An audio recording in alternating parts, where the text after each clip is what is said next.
Hola, hola. Espero que te encuentres muy bien.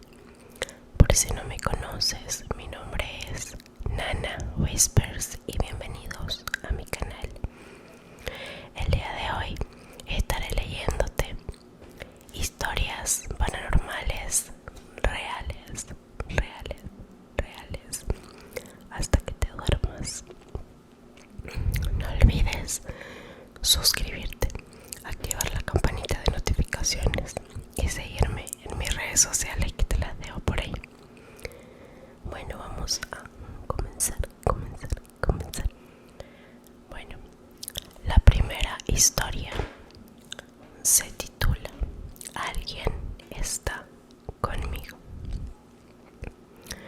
Este es un relato propio.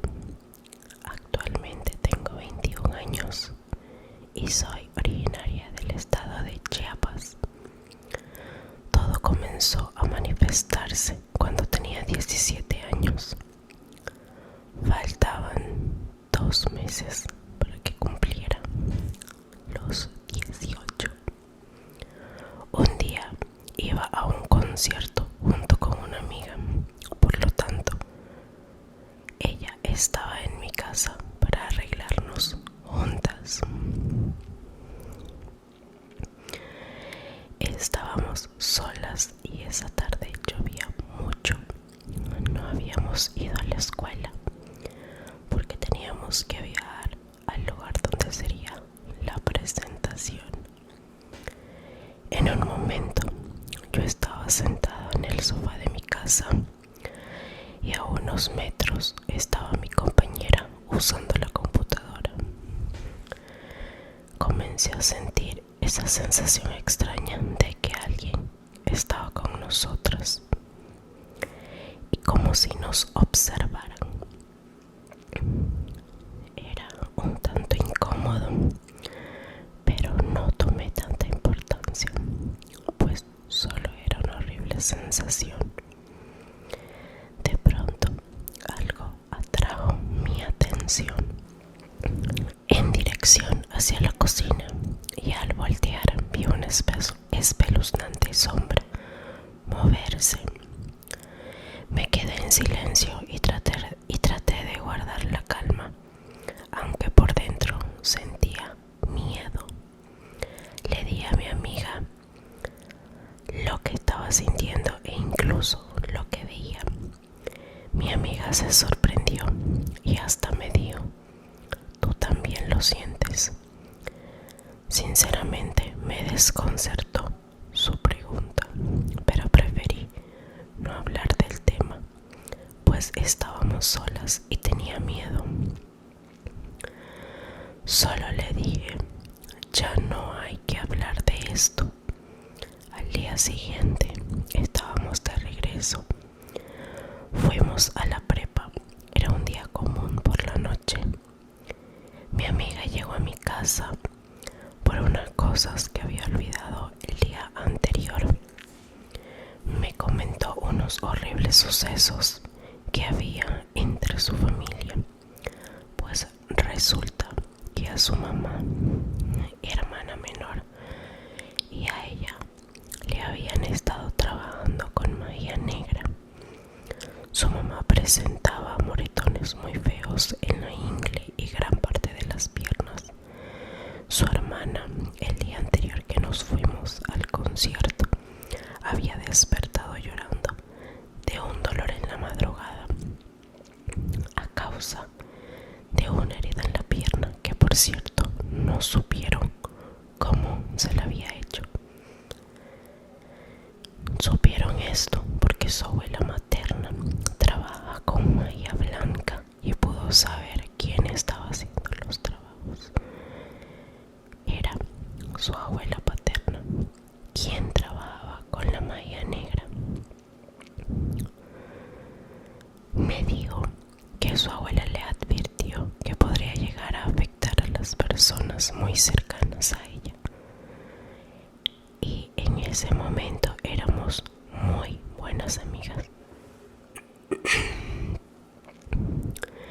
Cada fin de semana se quedaba a dormir Me dijo que que si veía o sentía algo o alguien me molestaba, solo dijera, Tochito, Tochito, ven conmigo, haciendo referencia al niño de Atocha. No puedo negar que al decirme eso sentí escalofríos. Pasaron quizás 2 días en los que escuchaba ruidos entre las paredes de mi casa, aún más cuando yo estaba sola, e incluso alguna vez llegué a escuchar una voz decir mi nombre. Después de esos días que comenzaron esos extraños sucesos, también comencé a experimentar la famosa parálisis del sueño. Se me subía el muerto, la misma sombra que vi con anterioridad. La vi escurriéndose sobre la cama. Yo solo me tapaba aterrada y podía escuchar cómo se reía, pero no podía ver su rostro. Sentía su cuerpo tan pesado sobre el mío. La segunda vez solo sentía a alguien sobre mi cuerpo, pero en ocasión logré despertar rápido. Era de madrugada y solo me levanté a sentarme en el sofá. Hasta las 9 de la mañana, que me sentí más segura, me fui a dormir. Hubo una tercera vez y fue quizá la más fea de mis experiencias con la parálisis. No había estado durmiendo muchas horas en esos días, así que el sueño me vencía. Recuerdo que mi hermano estaba en casa y llegaron unos 2 amigos, pues estaban estudiando para la universidad. Ellos no durmieron, se quedaron hasta tarde para hacer sus trabajos. Mi hermano sabía lo que me había estado sucediendo. De hecho, él tiene experiencias con la parálisis también. Me dijo, acuéstate en el sofá, estaré aquí y no te pasará nada. Me quedé un rato, pero me resultaba un poco incómodo, así que decidí dormir mejor en mi cama. Apenas llegué a mi cuarto y me quedé dormida.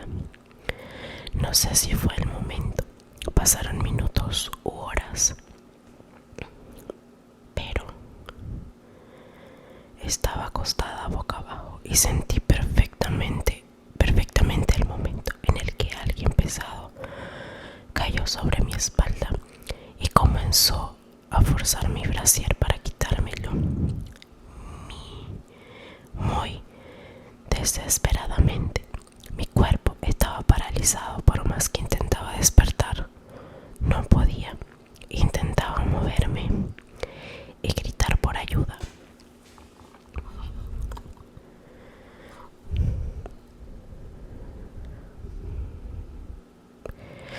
Ay, me perdí. Pero era inútil. Recordé la frase que mi amiga me había sugerido al momento de decirla. Las cosas se calmaron y pude moverme. Estaba muy agitada y asustada de lo que había pasado, pues nunca me había pasado algo similar. Esa noche no volví a dormir. Al día siguiente, alguien de mi confianza pudo ver cómo tenía la espalda marcada con rasguños. Después de ese suceso sentía la presencia aún más constante. Amanecía con moretones por el cuerpo, en especial en las piernas. Una noche vi una sombra pasar afuera de mi habitación. Segundos después llegó mi hermano a mi cuarto. Cuando entró yo me asusté, pues recién había visto la sombra. Me dijo que había visto una sombra pasar flotando fuera de mi cuarto y yo le contesté que también lo había visto. Salimos juntos a ver, pero no había nadie. Teníamos un perro. Era muy cariñoso y muy apegado a mí, pero en ese momento que sucedió lo de la sombra, se escondió, y no precisamente por el ser que había aparecido, sino que se escondió de mí. No me volteaba ni a ver. Yo me acercaba y mi perro huía. Volvió a amanecer. Volví a amanecer con moretones y el ambiente de mi cuarto se sentía tan pesado que llegó un punto en el que ni siquiera podía dormir ahí. Por lo general me quedaba en el sofá, ya que no quería ni pararme en mi cuarto porque sentí un ambiente muy feo. Después de eso, un día regresaba de la escuela hacia mi casa y tomé un camino diferente para llegar más rápido, según yo. Cuando iba en camino pasé por una tienda donde venden velas y cosas para ofrenda, brujería, etc. En la entrada había una santa muerte blanca. No sé por qué sentía que en ese lugar lo conocía desde antes, aunque fuera la primera vez que me paraba ahí. Recordé que en alguna vez había tenido un sueño con la misma santa en el mismo lugar. Yo me sentía atraída por ella en el sueño hasta arreglé su altar. Ella poseía un vestido color rojo muy brillante, así que su altar fue del mismo color. Juro que nunca había pasado por ese lugar. Hasta ese día me desconcertó mucho que estaba en el mismo sitio de mi sueño y con la misma santa. Sin embargo, no tuve miedo ni tampoco rechazo. El hecho de que exista, siempre he tenido respeto. Actualmente vivo con otra compañera en un pequeño departamento. Sinceramente, cuando llegué, el ambiente fue muy tranquilo y me inspiró confianza. Hasta hace un mes he vuelto a ver y a sentir esa extraña presencia. Llegué a la conclusión de que tal vez soy yo la del problema. Alguien siempre está conmigo, me deja marcas y me molesta. No siento que sea algo bueno. Hace una semana escuché ruidos en la cocina. Al llegar ahí para ver de qué se trataba, vi a un niño correr y desaparecer. Parecía un niño de aproximadamente 7 años. Quizás se pregunten por qué no le comento a alguien o busco ayuda. Mi papá no cree en ese tipo de cosas, me toma a loca. Mi mamá no sabe qué creer, pero tampoco le toma importancia. Así que por esta razón no he hecho algo al respecto. Solo algunas personas me creen porque han visto mis marcas o la preocupación que me da todo esto. Mi mamá lo único que me dijo fue que cuando estaba pequeña un señor me curó de un mal de ojo muy fuerte y cuando terminó le dijo que yo traía mesa o masa, pero aún así no lo cree, ¿cierto? Hace poco también comencé a sentir un vacío en mí y mucha tristeza al despertar. Después de sentir eso por algunos días, alguien cercano a mi familia falleció. He visto muchas cosas en mi casa, en casa de mi abuelo y en otras más, pero solo yo las veo, nadie más. Qué loco. Yo no pudiera vivir así. Les juro que no pudiera. De alguna manera busco a alguien que crea en lo que me está pasando. No pudiera estar tranquila nunca con una situación como esa. La siguiente historia se titula Gente muerta. Mi nacimiento fue muy complicado y algo confuso, pues los doctores decían que yo sería varón. Y aparte que mi nacimiento, y aparte que seríamos 2 bebés, pero solo nací yo.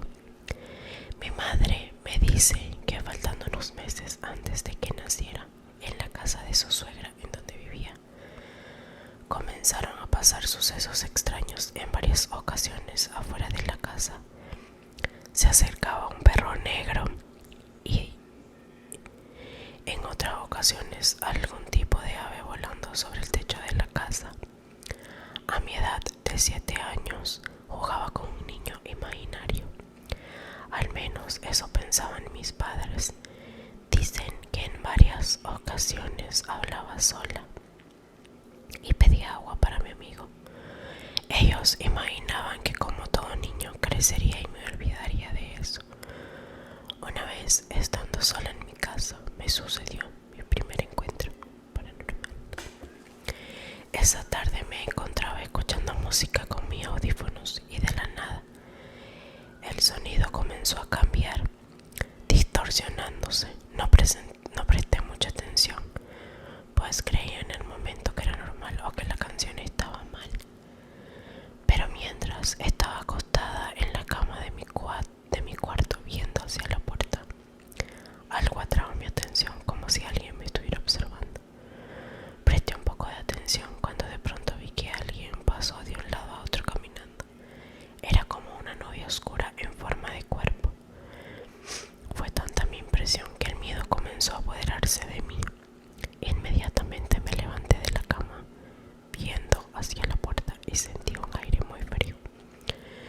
Un fuerte escalofrío comenzó a recorrer mi cuerpo. La tensión incrementaba, pues escuchaba en una de las habitaciones de lado a lado cosas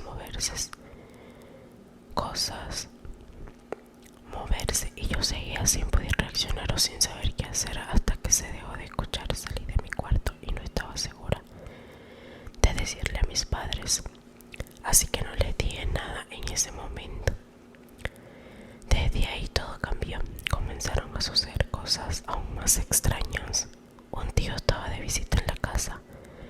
Mientras mi mamá y él conversaban, yo me encontraba en la habitación de mis padres acostada en la cama. En una de las ventanas me percaté que algo estaba muy extraño, pues atrás de una de las cortinas podía distinguir una sombra y me le quedé viendo durante unos segundos, cuando de pronto escuché una voz que dijo: acércate. En segundos sentí una presión de miedo en el pecho. Grité tan fuerte que mi mamá y mi tío escucharon. Corrieron hacia el cuarto para ver qué pasaba. Salí del cuarto diciéndole que no quería estar ahí y le platiqué lo que había escuchado. Mi mamá intentó tranquilizarme, diciéndome que tal vez me había confundido escuchando la voz de ellos mientras conversaba. De pronto se cerró la puerta del cuarto muy despacio y todos la volteamos a ver. Mi tío la abrió y dijo que fue el aire, pero yo al ver la cortina no sabía la sombra que estaba ahí antes. Cuando todo sucedió, mientras estábamos en el cuarto y mi tía observando todo, comenzó a sentirse un viento muy fuerte, que las cosas se movían y comenzaron a caer varias cosas al piso. Mi mamá y mi tío se quedaron callados y nos salimos del cuarto. Estaba aterrada y mi madre seguía tranquilizándome. A partir de esa noche y en adelante empecé a soñar varias cosas extrañas. Se me acercaba gente muerta, me enseñaban lugares, incluso me pedían ayuda o me daban mensajes para decirles a sus seres queridos. Yo sé que eran sueños, pero los vivía tan reales. Un día, mientras visitamos a mi abuela, le platiqué sobre los sueños. Mi abuela dice que ese es un don que no mucha gente lo tiene y que aquellas cosas que acechaban la casa en donde vivían eran nahuales que buscaban quitarme lo que tenía. Sentí miedo cuando mi abuela me dijo todo eso. Uno de mis casos más fuertes hasta ahora fue cuando viajamos al estado de Guerrero a visitar a una tía que vivía sola. Mi tía nos dio unas habitaciones en donde quedarnos. Todo parecía estar normal hasta que en la noche me fui a la habitación de mi tía, hasta la habitación que mi tía me había prestado para dormir.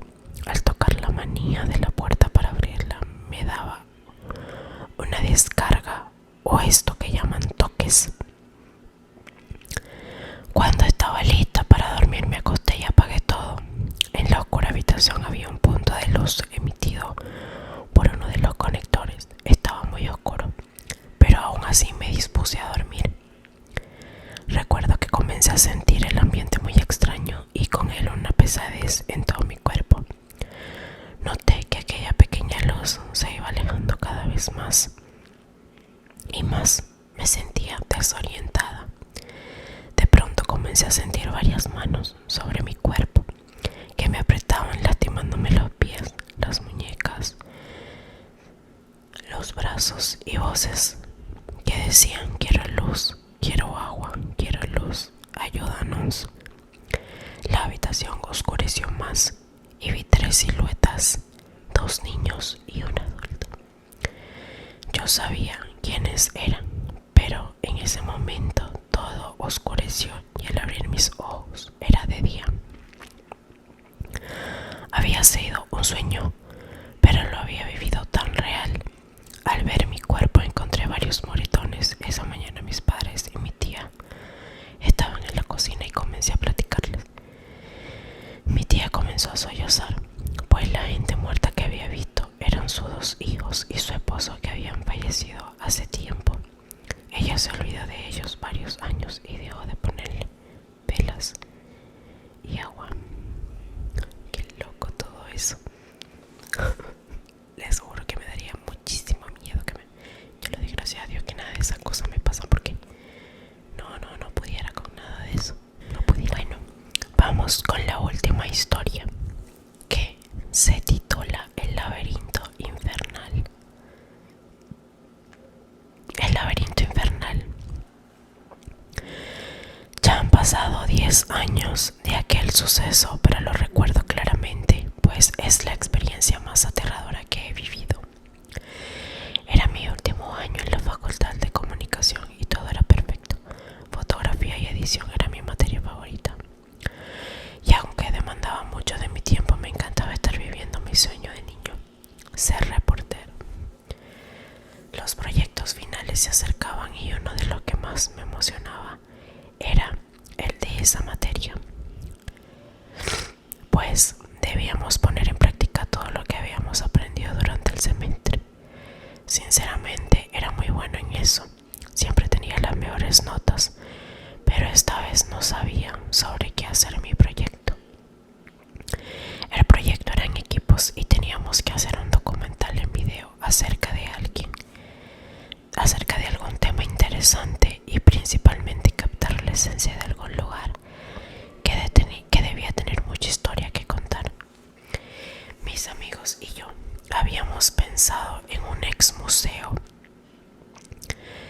Iba a ser increíble retratar cada detalle, pero el encargado nos dijo a última hora que nuestra propuesta había sido descartada, así que teníamos que encontrar otro lugar.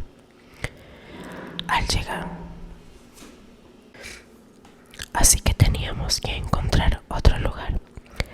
llegar al departamento, le conté a mi novia sobre aquel inconveniente. Ella se quedó pensando un rato y después me comentó que le habían contado sobre un hospital psiquiátrico abandonado en las afueras de la ciudad, que tenía una gran historia, puesto que había sido el más popular en los 70s.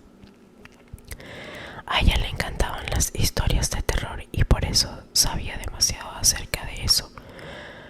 Aunque, para ser sinceros, a mí no me llamaban mucho esos temas, era escéptico y me parecía ridículo pensar en objetos que se mueven solos o fantasmas. Pero la idea no sonaba tan mal, pues podíamos hacer un reportaje sobre lo acontecido ahí y grabar el lugar por la noche. Seríamos la sensación, pues dudaba que alguien más hiciera algo así. Hice la propuesta a mis amigos y ellos aceptaron, pero de nuevo debíamos pedir permiso. Mi novia me pidió ir con nosotros, ya que le emocionaba mucho conocer el lugar. Acepté con gusto e incluso le dije que podía estar en la grabación con nosotros, si es que aceptaban darnos el permiso y así vivir la experiencia junto conmigo. Decidimos ir al día siguiente saliendo de la universidad. Íbamos mis 3 amigos, Pedro, Juan, Jorge, mi novia Raquel y yo. Nos llevó algo de tiempo llegar hasta ahí y en camino íbamos planeando qué decir para que nos dieran permiso. Incluso llevamos un oficio de la escuela para que fuera más fácil.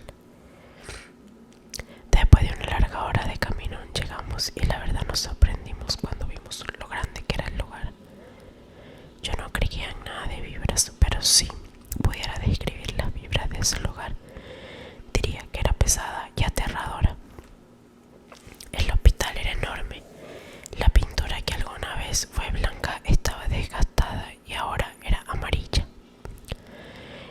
3 pisos y la puerta de entrada era gigante. Estaba grafiteada, seguramente por la gente que se metía y vandalizaba por la noche. Daba un aspecto espeluznante.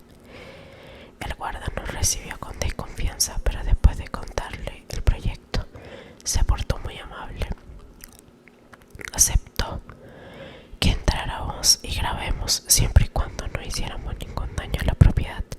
Además nos dijo que él no se hacía responsable de cualquier acontecimiento extraño, porque en aquel lugar pasaban cosas muy raras.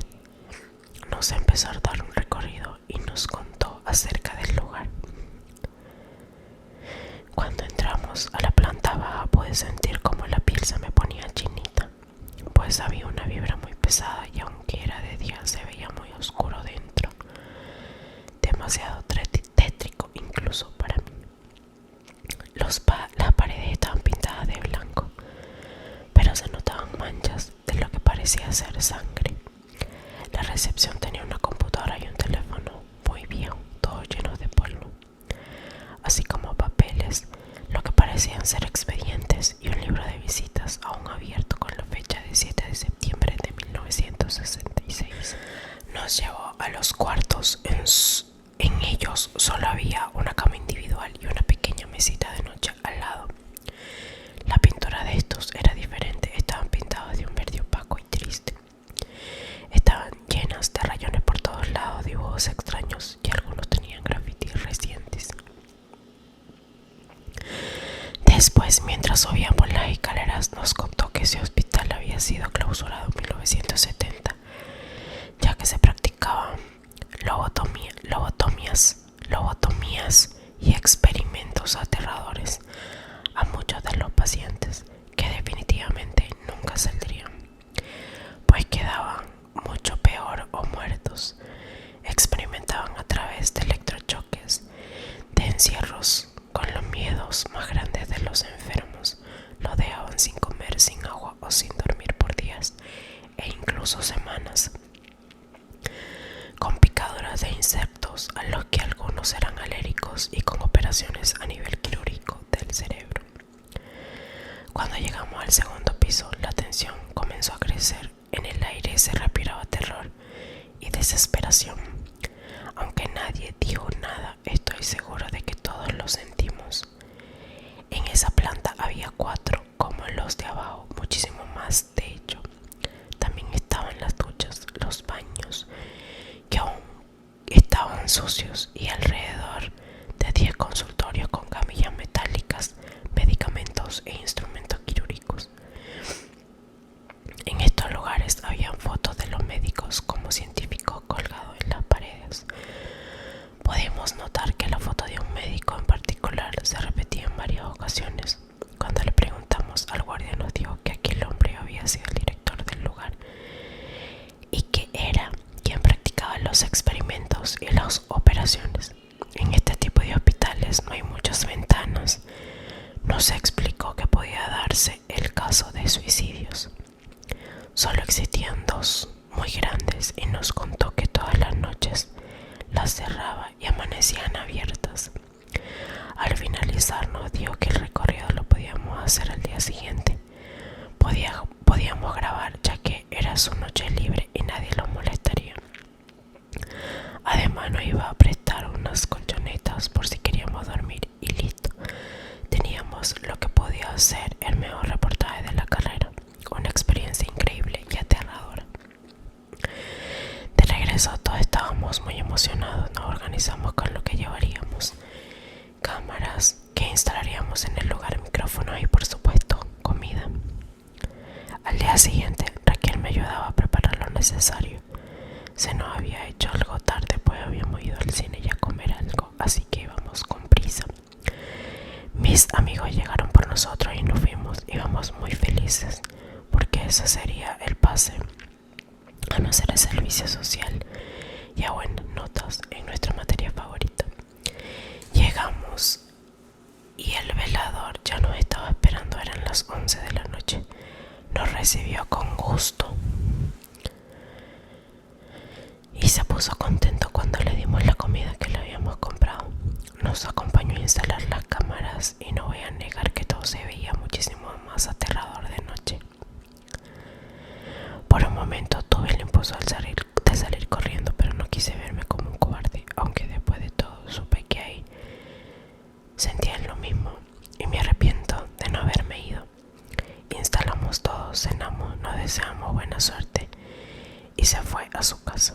El lugar era muy grande y habían 1000 puertas, así que nos recordó que la única puerta de entrada y salida era la que estaba llena de grafitis. Comenzamos la grabación y el recorrido. Empezamos por la parte de abajo, contando lo que sabíamos del lugar. Caminamos muy despacio y sonreíamos a la cámara. Todo iba normal, hasta que llegamos al piso de arriba y pude sentir la pesadez en el aire. Pues a pesar de que teníamos la linterna, la oscuridad parecía consumir la luz cada vez más y el aspecto de aquel lugar lleno de camas vacías, de paredes llenas de sangre e instrumentos quirúrgicos resultaba horrible. Raquel nos dijo que la vibra era mala, puesto que en el lugar hubo mucho sufrimiento, desesperación y locura provocada o normal. Ya eran las 2 de la mañana y todavía nos faltaba recorrer mucho el lugar, pero ya estábamos muy cansados, así que decidimos dormir una hora para reponer y seguir.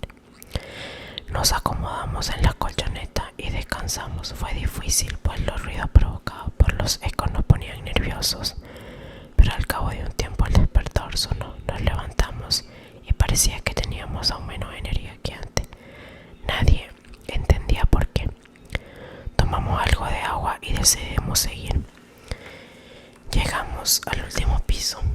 Pasamos por las 2 ventanas y nos dimos cuenta de que estaba abierta, aunque antes de irse el velador la había cerrado. Esto nos causó miedo, pero no dudamos en decirlo en el video. La grabación quedó increíble. Terminamos alrededor de las 6 AM. Eso marcaba el reloj, pero lo raro era que aún se veía oscuro, quizás por el edificio. Decidimos separarnos para ir por las cámaras. Los chicos ya estaban cansados y Raquel estaba nerviosa. Me dijo que ella se quería ir, que tenía miedo, pues había visto una sombra pasar cuando caminó hacia el baño. La calmé y le dije que solo era cuestión de juntar el equipo y después podríamos ir a casa a descansar. Más tranquila, me dio un cálido abrazo y me ayudó a meter el equipo de grabación en la maleta. Después de una hora ya estábamos casi todos abajo, solo faltaba Raúl. Le gritamos en varias ocasiones, pero fue en vano. Él no respondía, lo llamamos por teléfono, pero no había señal. Decidimos ir a buscarlo